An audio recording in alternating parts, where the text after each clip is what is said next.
ท่านผู้ชมที่เคารพในวันที่ 13 พฤษภาคม 2025 นี้ทาง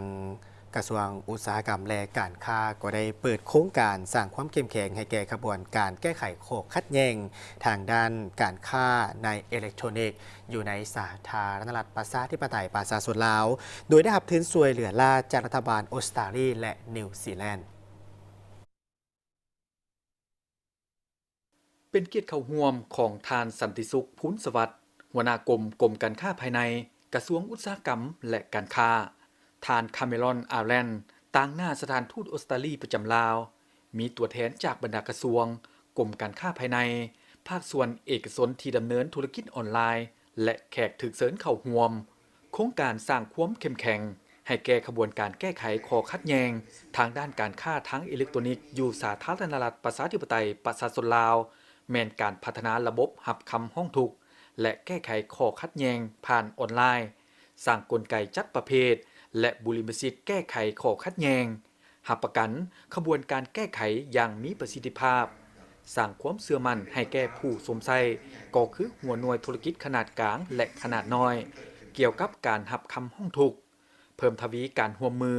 และขอดการประสานงานระหว่างองค์การเพื่อหับประกันความยืนยงและสอดคล้องกับการจัดตั้งปฏิบัติภายใต้สัญญาของการร่วมมือด้านเศรษฐกิจหอบด้านภาคพื้นหรืออาเซป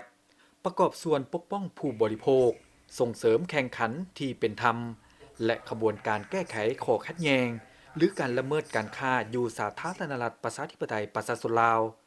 โครงการมีมูลค่ารวมหลายกว่า48ล้านดอลลาร์สหรัฐเป็นทุนช่วยเหลือลาจากรัฐบาลออสเตรเลียและนิวซีแลนด์โครงการดังกล่าวจะสร้างความสามารถสนับสนุนแผนการจัดตั้งปฏิบัติเวียกงานการค้าทางอิเล็กทรอนิกส์ของลาวที่ยังมีสิ่งท้าทายหลายอย่างเช่นการจัดตั้งปฏิบัติเวียกงานคุ้มครองของแขนงการดังกล่าว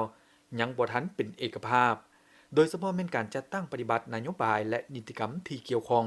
ผู้ประกอบธุรกิจยังบ่ทันให้ความร่วมมือต่อการจัดตั้งปฏิบัติเวียกงานคุ้มครองการค้าทางอิเล็กทรอนิกส์โครงสร้างพื้นฐานทางดิจิทัลบุคลากรการไหลเวียนข้อมูลการค้าชายแดนการสุกยู่และเก็บพันธะหรือการแก้ไขข้อขัดแย้งข้ามแดนที่มีความยุ่งยากรวมถึงการแก้ไขบรรดาปัญหาเกี่ยวกับการดำเนินธุรกิจการค้าทางอิเล็กทรอนิกส์ที่มักพบเห็นอยู่ภายในประเทศเช่นปัญหาคุณภาพของสินค้าการสนองข้อมูลสินค้าบ่ครบถ้วนปัญหาบ่มีตัวตนการแอบอ้างนโยบายส่งเงินคืนค่าใช้จ่ายเพิ่มที่ซับซ้อนและอื่นๆ